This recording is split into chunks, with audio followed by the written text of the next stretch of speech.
اعوذ باللہ من الشیطان الرجیم بسم اللہ الرحمن الرحیم اللہم صلی علی محمد وعلی آل محمد وعجل فرجہم السلام علیکم تحفتن یا علی علیہ السلام مدد۔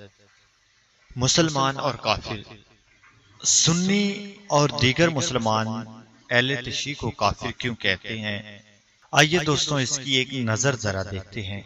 سنی اور دیگر مسلمانوں کے لیے یہ جائز ہے کہ وہ گھر پر کسی بھی سیاسی پارٹی کا جھنڈا لہرا سکتے ہیں۔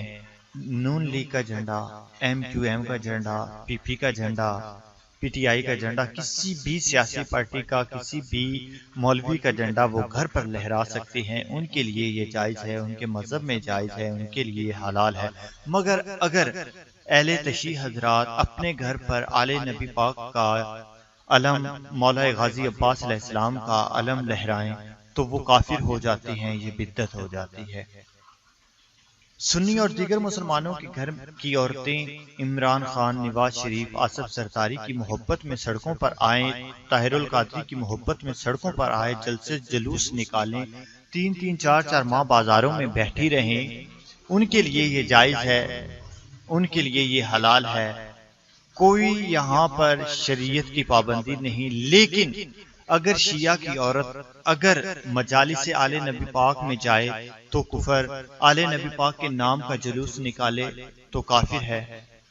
سنی اور دیگر مسلمان اگر قرآن پاک کی تحریف کریں، آیات کو اپنے مقصد کے لیے استعمال کریں، رسول اللہ کی توہین کریں اور رسول اللہ صلی اللہ علیہ وآلہ وسلم کے دشمنوں کو دوست رکھیں، اور جنہوں نے رسول اللہ صلی اللہ علیہ وآلہ وسلم کی توہین کی تھی انہیں معزز صحابہ کرام کہیں، رسول اللہ صلی اللہ علیہ وآلہ وسلم کی بیٹی کو اذیت دینے والے، رلانے والے، حق غضب کرنے والوں کی شان بیان کریں تو یہ مسلمان ہیں۔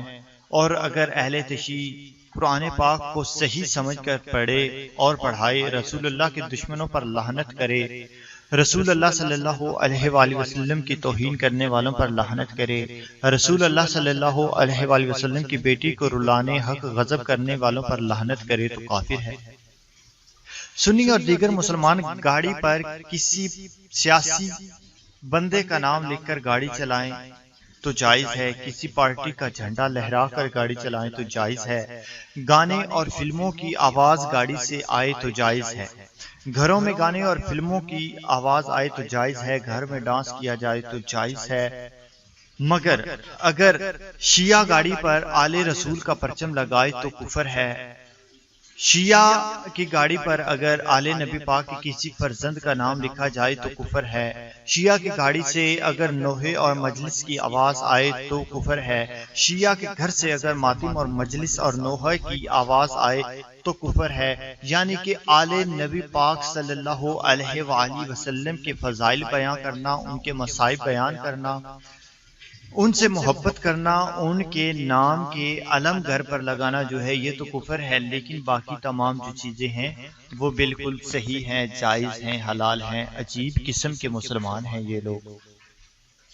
کہا تھا نا علی کا بغض سینوں میں نہیں چھپتا، منافق چیخ پڑتے ہیں، کمینے بول پڑتے ہیں۔ علی کا عشق ماؤں کی شرافت کی گواہی ہے، علی کا عشق ماؤں کی شرافت کی گواہی ہے، علی کا نام آتا ہے تو شجرے بول پڑتے ہیں۔ تجربہ یہ ہے برسوں کا، کبھی تم آزما لینا، تجربہ ہے یہ برسوں کا، کبھی تم آزما لینا۔